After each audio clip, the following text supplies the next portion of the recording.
हो कसमस चोली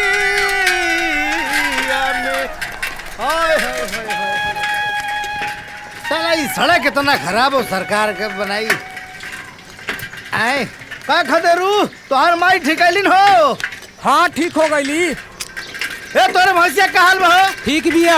कै किलो दूध दे रहल बिया? 10 किलो। घंटा बारे राम खिलावन 2 किलो दूध दे सरवा का तो 10 किलो। जय राम जी। जय राम जय राम। अरे बाप रे जिया हराम हो कहा भाई गया। हो राम पैसा खिलावन। ना मिला तो हम का बताएं एकदम समझ लगी। अरे बच्चा वाह भाई वाह।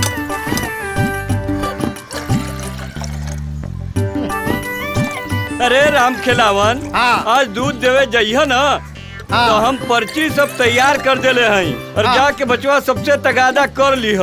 तगादा तो हमका ले हाँ। तू मरते पगला उगला के हवा का का भाई रोज खुचर खुचर नापेला तो अरे, ना एमन के ले ससुर ले कुल ना देत हैं ले। हां अब गिरा दे कुल ले जा। अरे ओ चंपा आई। अरे ओ चंपा रे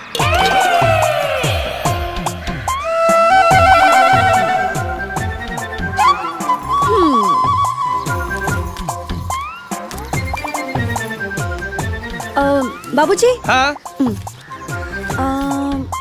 का हो? वाह बेटा वाह वाह।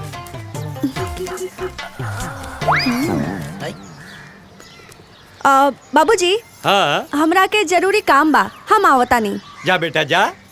है जा।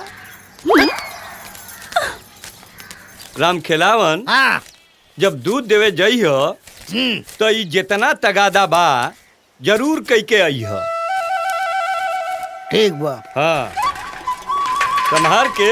तुम्हारा थई बिटिया पले हवा किसान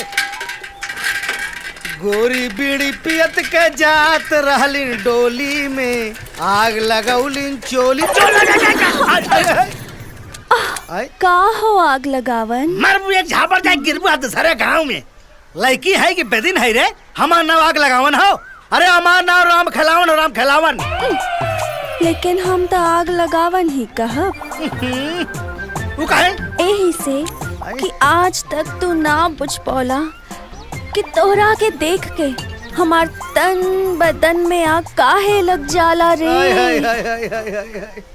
हम कुल बुझता नहीं हमके बूझे के कोनो जरूरत नहीं खे। हम खाली इतना जानी ला जौन है टंगरी फैला के रोज रोज हमार साइकिल रोके लू ना कहियो सही से ब्रेक ना लगा पैनी तो चाप के ऐसा जगह छोड़ दे कि देखा ना पे बुकी होके। तो का भाई मलहम तो तू ही लगा दे बना। अरे ठीक है ए अरे! आग लगावन ई का करते रे? काहे तड़पावत अरे बड़ा? तोर बाऊ देख लिया त गड़बड़ हो जाई। देखे दो हाँ उनका पता तो चल जाई कि उनकर बेटी जवान हो गई बिया। हाँ तो तोरो मोटगाब चढ़ल हो बियाह शादी भइल हो तब तक 2-4 ठो केचा काची पैदा हो गए होते। तोर बाबू हो पता न ससुरा समझी के ना समझी उल्टा ससुरा हमका नौकरी से निकल दी हट दुष्ट काहे के जब बियाह शादी कर ले कौन से बुड़बक जवानी में बुढ़वा हो गई बा।